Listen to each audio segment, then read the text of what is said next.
And joining me today is Mike O'Callaghan, SVP of Operations here at Veriff. Mike, over to you. Do you want to introduce yourself? Give us a little bit about your background, some of your experience before, which I know 30 years or so in the business, so there's lots there to be talking about. Hey, Chris. Yeah, thank you. I mean, thanks for obviously letting everyone know that I'm really old, right? Because 30 years is a long time. And as I think about it, I mean, I still feel young and vibrant. Maybe being in technology can sort of help with that, right? Because you're always staying relevant and sort of up to date. But actually, as I look back, I've had an opportunity. I started off in retail banking first, and then moved from sort of branch banking as we went through the late 90s and into towards the noughties, realizing actually banking started to centralize things. And then they started to have customer services and call centers all moved together. And I sort of stopped banking and started getting involved in running customer services and then doing those things at scale. And then from there, I sort of realized that I wasn't so much a banking professional any longer, but was more a sort of operational professional. And those things went across industries. And I've had a chance to work for sort of companies. We launched like a first internet bank in year 2000. Can you imagine? The internet was still so nascent and new, to sort of working in outsourcing. So I've had privilege and opportunities to travel almost everywhere around the world, and then got involved in technology, certainly in the last 15 to 20 years, from sort of Skype when we were part of the eBay group, then it became independent and was sold to Microsoft. So I had some time with those sort of three rotations, or those three things within, and then a chance to go and work for Amazon, which, obviously it's a brand like Google or Apple that's, everybody gets and understands. Then on to Expedia, travel and tourism, through tech, but just a wonderful thing. Travel's a force for good, right? And it was lovely to have a chance to be involved in that. And then from there, still through sort of tech and global operations, into identity verification, and then that's brought me here to Veriff recently. And I think, thinking about that, I didn't sort of had a design, honestly. I guess, was able to see opportunities, and technology and the products and the services and the platforms just threw up, those sorts of opportunities. It's an amazing journey, actually, and I think that sort of that path through your experiences, inadvertently perhaps, has given you a really good insight as to what some of our customers are going through when they're sort of building out their operations and so on, and the size of companies that they're working with. What would be some of the learnings from those experiences that I think you would sort of draw on, just from bringing you up to Veriff today so far? Yeah.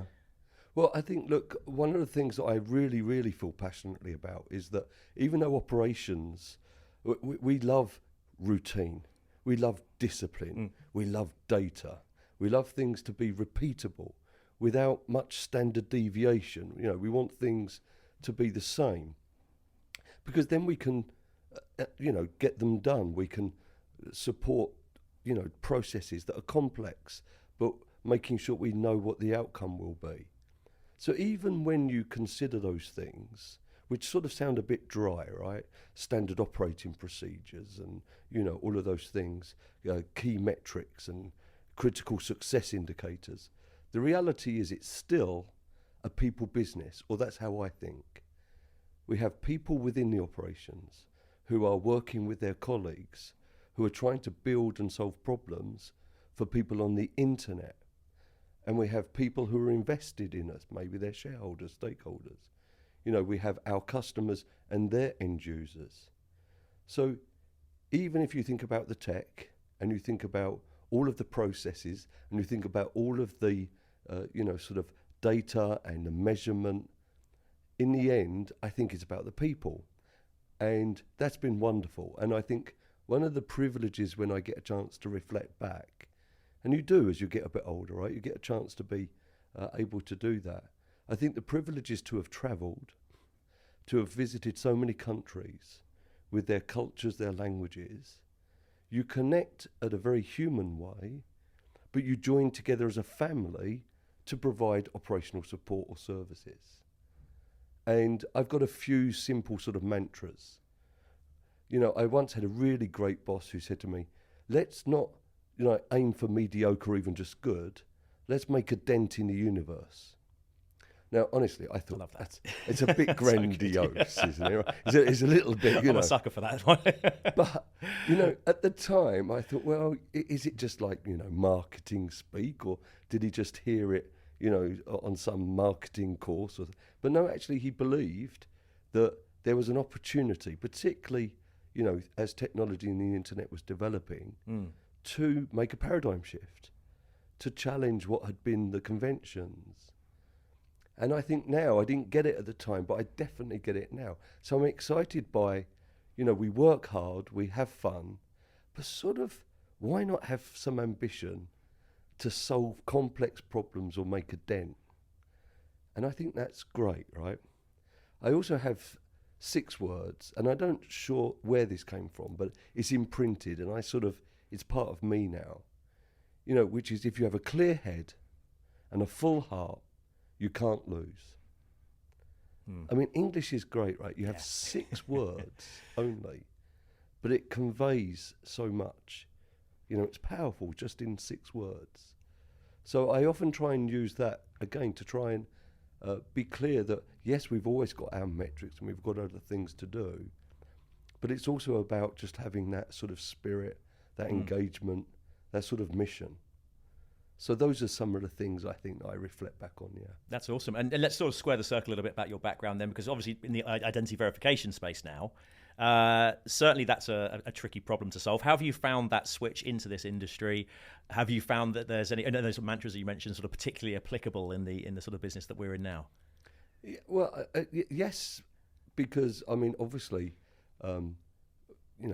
solving complex problems does require discipline, and it requires intelligence, and sometimes that intelligence is through harnessing your data, and that's so much and is significant in what you might do with machine learning and with your artificial intelligence models, bots, workflows, whatever they be. But also in identity verification, there's still a requirement to have human in the loop.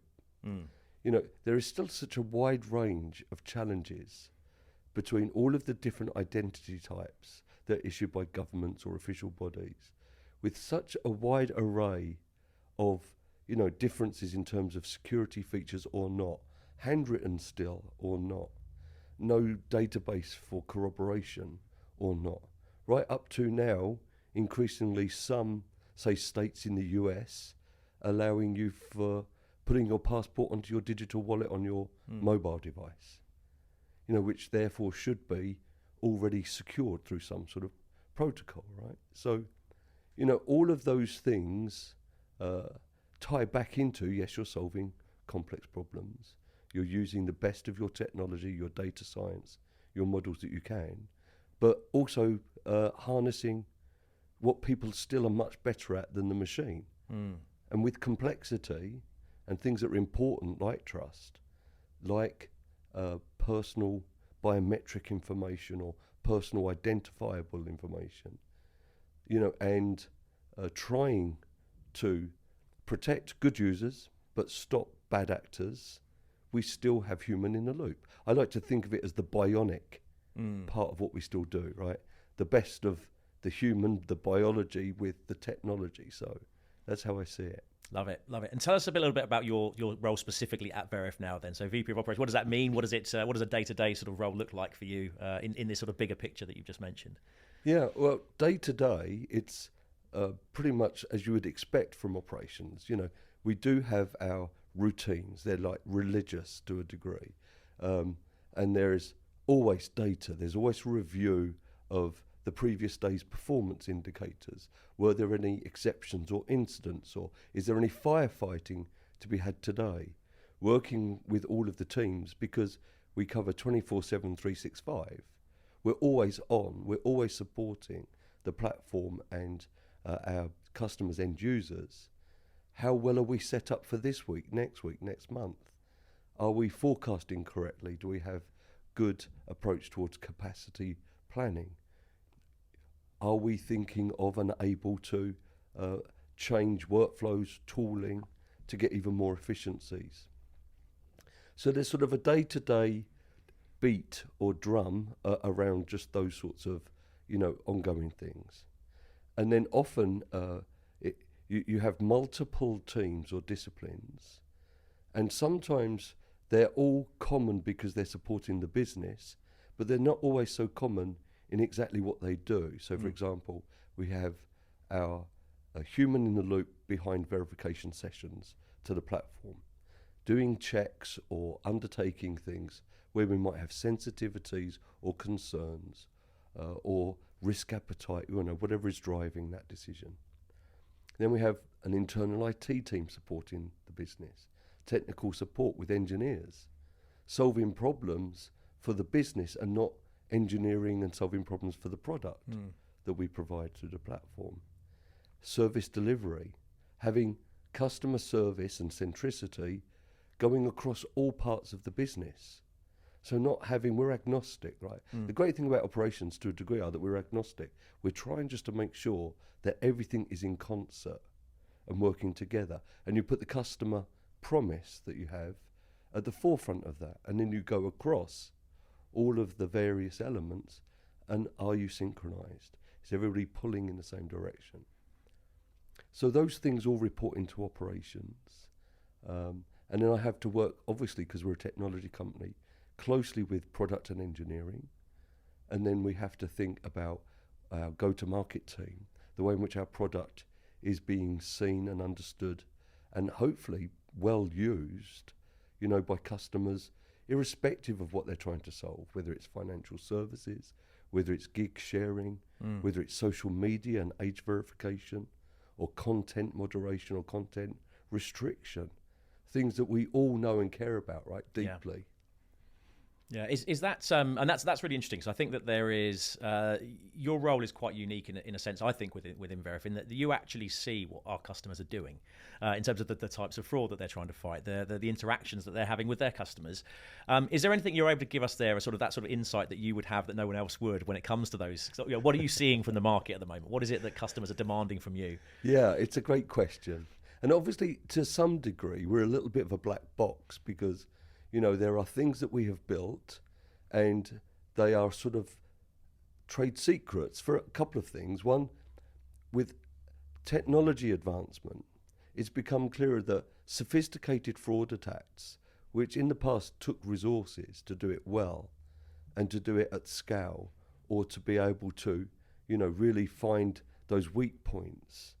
Now, it's more straightforward for even people from single actors in their, bedroom or garage, as it were, having access to powerful tools, deep fakes and AI and face swapping, and even voice synthesization, which isn't actually that easy to say. I hope I said it correctly. So we get to see and find ways of having a human check, validation.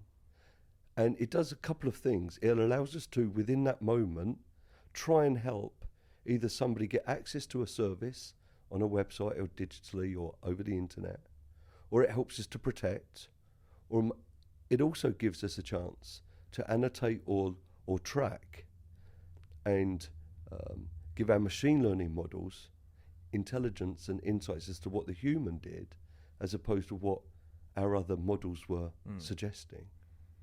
So, we get a chance to do that. We also get a chance to, see things that would make your hair stand on end.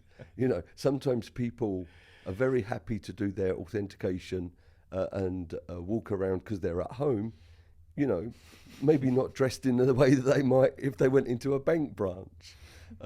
So there are, some sort of interesting things there. There are obviously the ways in which the modus operandi, the tactics used to try and make manipulations or fraud efforts. But I'm afraid I can't go into too much detail because one, it's our intellectual property, and two, we actually hope the fraudsters aren't going to watch this and get some tips. Yes, or tricks. No, that's fine. I think as well it's every customer that we have, you mentioned customer centricity right at the very beginning, actually, is sort of unique to us. We have hundreds, nearly thousands of customers now that we're working with. How do you ensure that each one gets the same sort of level of treatment, the same level of service from what it is that Veriff provides?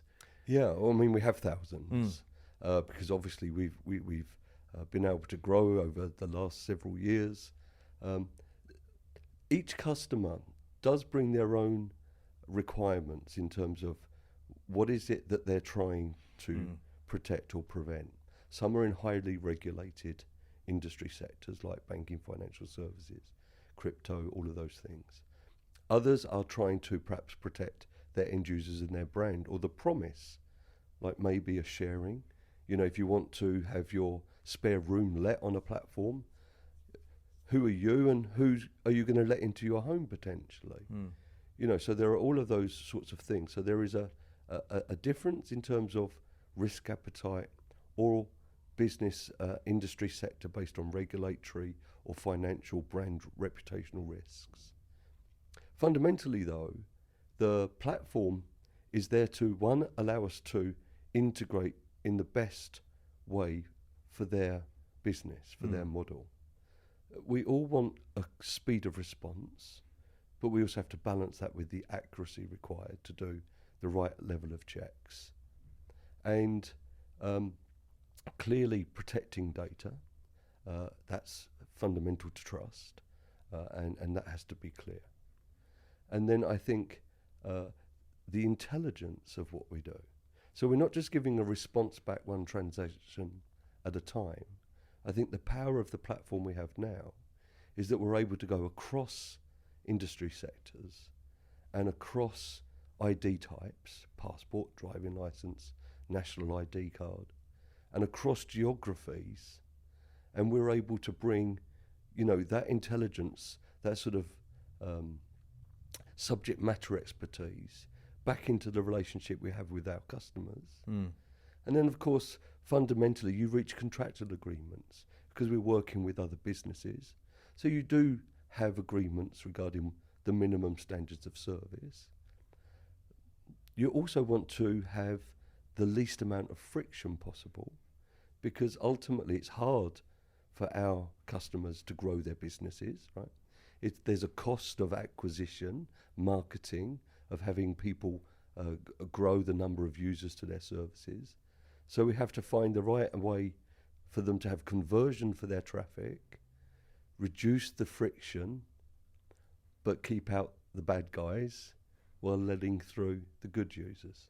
Yeah, I love that. And I think one of the things I've seen about Veriff is, certainly I'm in the go-to-market team myself, so I've seen this up close, but it's how involved your team is when we have a new customer. How involved, having that conversation with them, understanding what it is that the problem that they're trying to solve, so you can then build the machinery behind the scenes for them to be able to do that in the most efficient way possible. I think is that something that you've deliberately cultivated in terms of the sort of collaboration there with the teams, especially when it comes to onboarding. I'm sort of talking. Imagine if there is a potential new customer watching this, for example, or listening to this.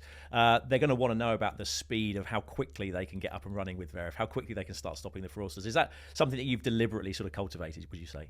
Yeah, I'm really pleased that it's sort of obvious because it is, and it has been deliberate.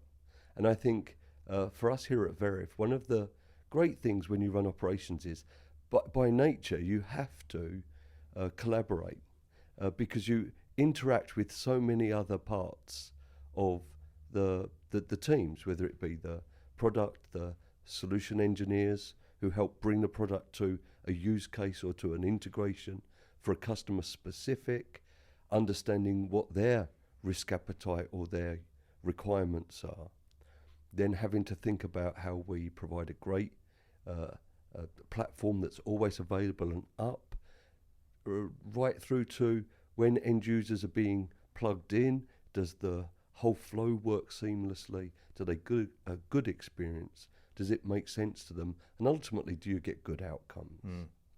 Right? So, it's absolutely deliberate.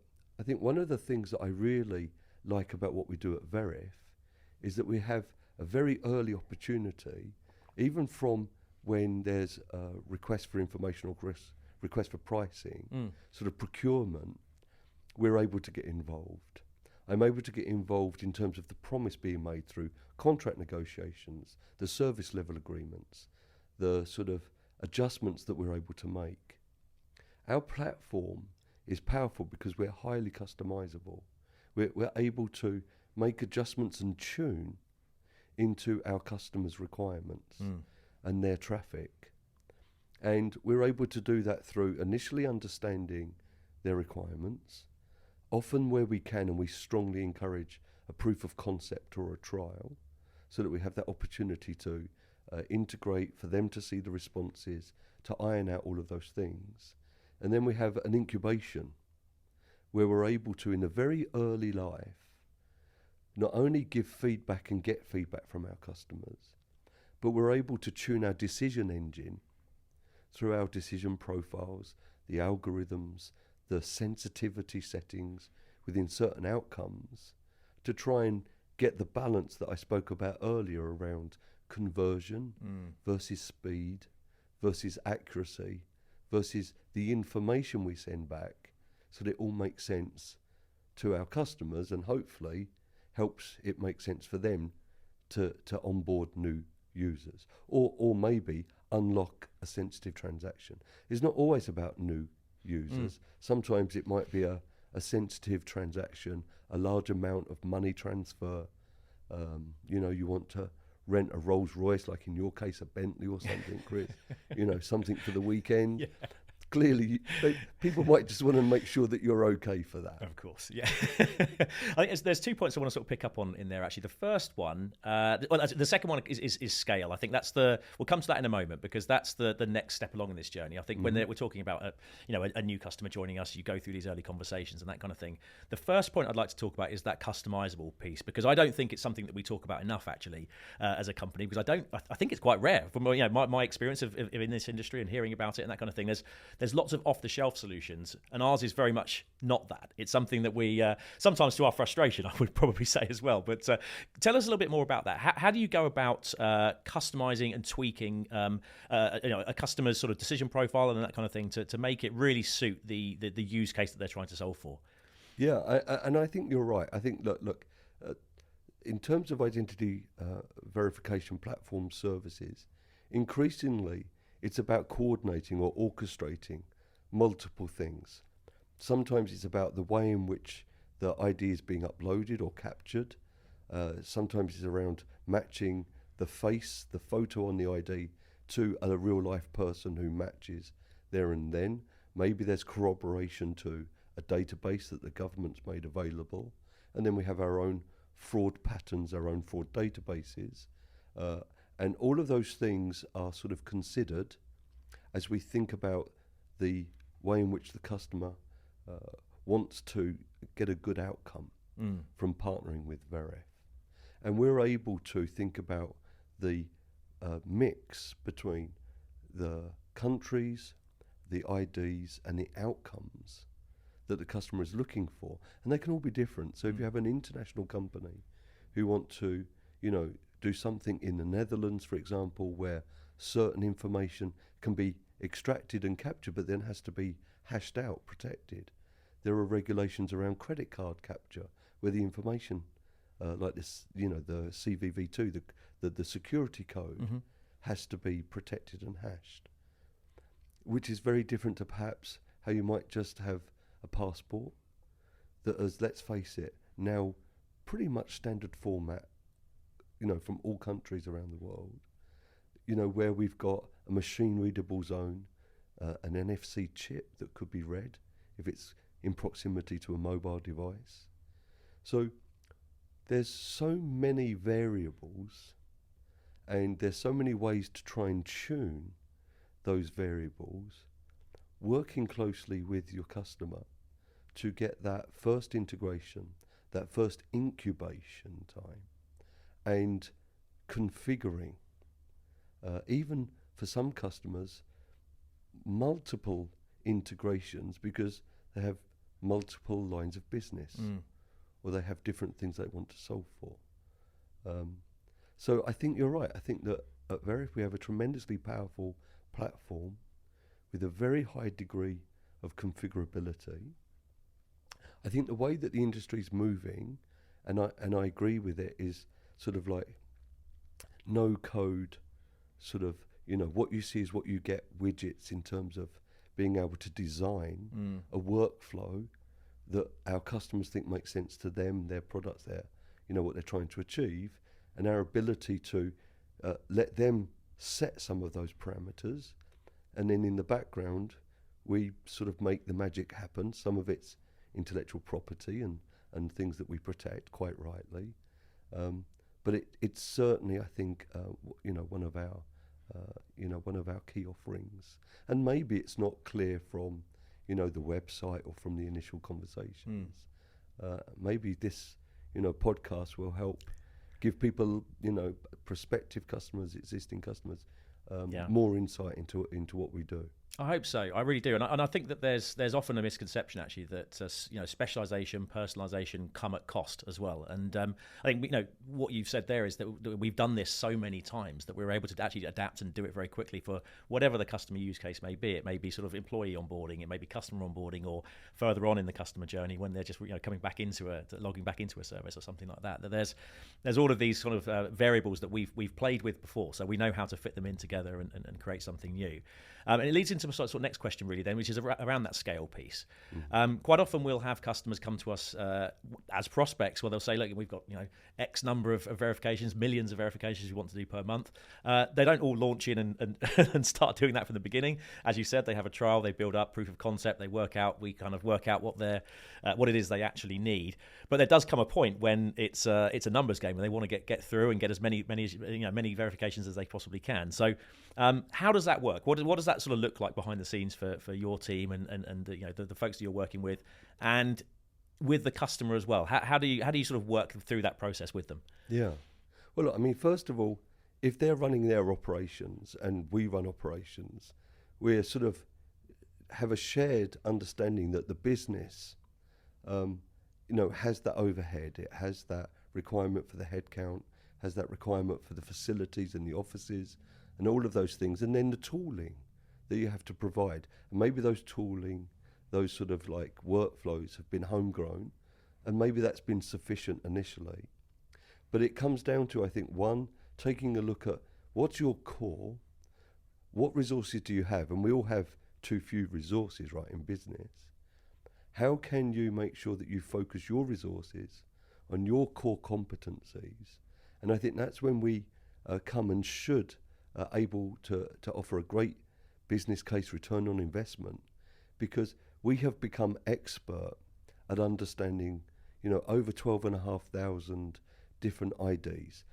That could be a passport, but that's had 5 iterations, driver's licenses from over 230 countries, together with all of the fraud attacks over many data sets and vectors and all of those things. So I think it just comes down to saying, look, we appreciate that you're in business. We're a business too. We're a business to consumer sort of service offering. We would like you to be able to focus on what would make you super successful in your core. And we have, I think, more capability that should be easier for you to plug in and consume at a lower cost per transaction than if you were to do it yourself. Now, I think customers quite rightly say, but hold on, when we own it, we have a banking license, we have the regulator, we would like to have more control. So all of these things I think are very reasonable concerns, but all of those things are really and can be easily dealt with through correct agreements. We have our own accreditations to assure. We have ISO 27001, I think the 2022 accreditation, the most current one, that's on information security. EU GDPR compliance, protecting those things. So I think it's about all the things we discussed: the cost of acquisition, the cost to serve, use your resources on the things that are going to accelerate your business. And we have built a platform that scales and has, the depth and the wealth, which is hard to get if it's just done within a single business. Even if you're a global business, I would argue, if this isn't your core competency, then we should be partnering with you.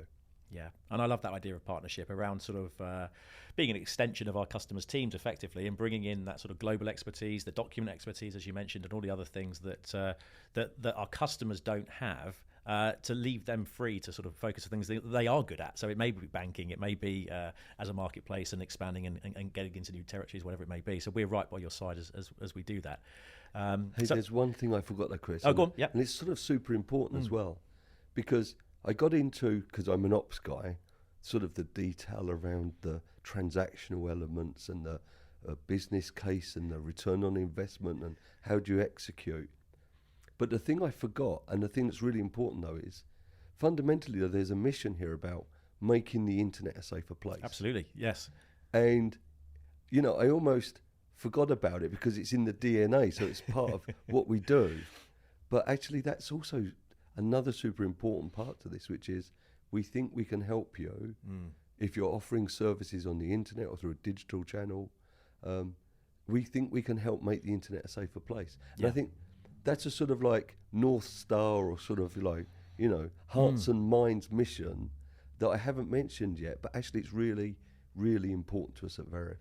It is, and I think even with that, it's not just words. There is a sort of a commercial impact of that as well, to a certain extent. I think the Veriff Fraud Index, the piece of research that we've just published, is one of the stats that came from that is that 3 out of 4 people are will look at a company's robustness of their fraud prevention measures before signing up to a service there. So, you can start to look at this actually as a customer acquisition strategy as well. If you're trusted, if you're respected as a company, if you're seen as being very robust, as I said, then all of a sudden it becomes, that's a selling point. So it's not just a mission. As mission statements can sometimes be a bit abstract, but this one actually, I think is rooted in some sort of commercial viability at least, and has some additions to it as well. So.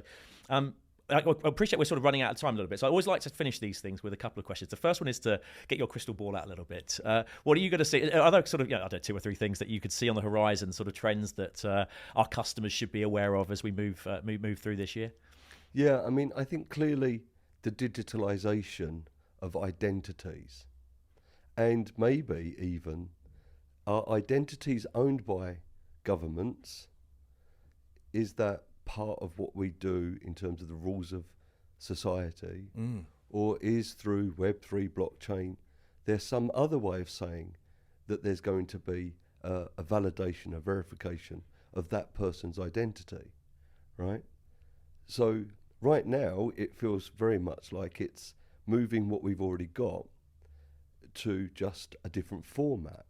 And then the questions are, well, who owns the format, and how do we, all play our part in an ecosystem if that's going to be true. So, the EU with IDAS 2.0 and all of those